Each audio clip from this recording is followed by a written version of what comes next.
Hello everyone, I am Jyoti. आज का हमारा टॉपिक है BEd first year language across the curriculum. आज हमारी क्लास है 5। आज हम पढ़ेंगे प्रारंभ में बालकों में लेखन कौशल का किस प्रकार विकास किया जाना चाहिए। यांत्रिक पक्ष क्या है? वर्ण। यह माना जाता है कि लिखित कार्य की शिक्षा और बालक की क्रियाशीलता के प्रोत्साहन हेतु सर्वप्रथम उनमें लेखन की जिज्ञासा जागृत करने की बात पर विचार करना चाहिए। बालक विभिन्न आकृतियों में रंग भरकर तथा उनकी अनुकृतियां बनाकर प्रसन्नता का अनुभव कर सकता है। अतः चित्रों में रंग भरकर और अन्य आकर्षक क्रियाओं द्वारा बच्चों में लेखन कार्य के प्रति रुचि जागृत की जा सकती है।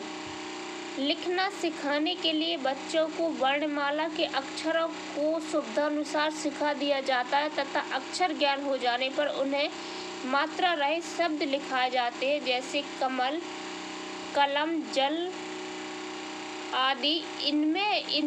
इसके बाद मात्रा और वर्णों के योग से बने सरल शब्दों को लिखने का अभ्यास कराया जाता है, जैसे बल, बिल आदि। सरल शब्दों के बाद संयुक्त अक्षरों का अभ्यास कराया जाता है। मात्राओं के अभ्यास में लेखन तथा उच्चारण का एक साथ उपयोग होने से बच्चे मात्राओं का सही उपयोग करना सीख जाते हैं।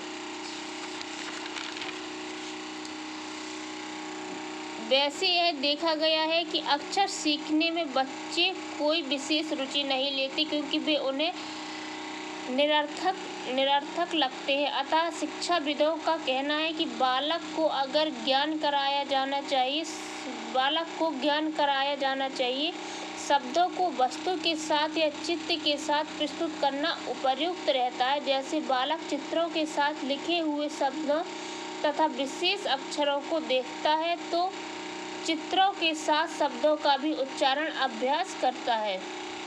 बर्तनी को हिज्जे कहते हैं। भाषा में सभी ध्वनियों को सही ढंग से उच्चारित करने के लिए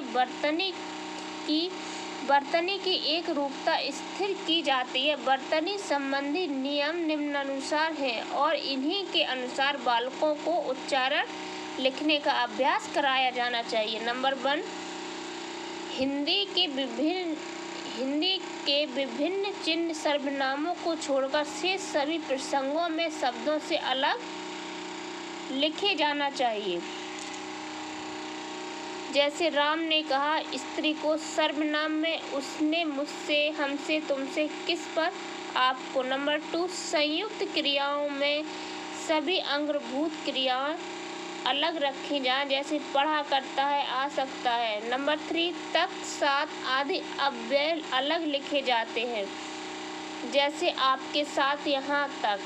नंबर 4, पूर्णकालीन प्रत्यय कर क्रिया से मिलकर लिखा जाए, जैसे रोकर, मिलाकर, खाकर, सोकर। नंबर 5, द्वंद्व समास में पदों के बीच योजक चिन्ह या हाइफन लगाया जाए, जैसे राम, लक्ष्मण, शिव, पार्वती। नंबर 6, सा, जैसा आदि स्वरूप के साथ भी योजक चिन्ह का प्रयोग किया जाना चाहिए, जैसे तुम सा, राम जैसा। नंबर 7, संस्कृत मूलक तत्सम शब्दों की वर्तनी में सामान्यतः संस्कृत वाला रूप ही रखा जाए, किंतु जिन शब्दों के प्रयोग में हिंदी में हलंत का चिन्ह लुप्त हो चुका है उनमें हलंत लगाने का प्रयास न किया जाए, जैसे महान, विद्वान, जगत। किंतु संधि या छंद समझाने की स्थिति हो तो इन्हें हलंत रूप में ही रखना होगा, जैसे जगत प्लस नाथ। नंबर 8, संस्कृत के तत्सम शब्दों के रूप में प्रयुक्त होने वाले शब्दों में विसर्ग लगाना चाहिए, जैसे दुख। ये तो थी हमारी क्लास 5। मिलते हैं नेक्स्ट क्लास 6 में। Okay, bye bye.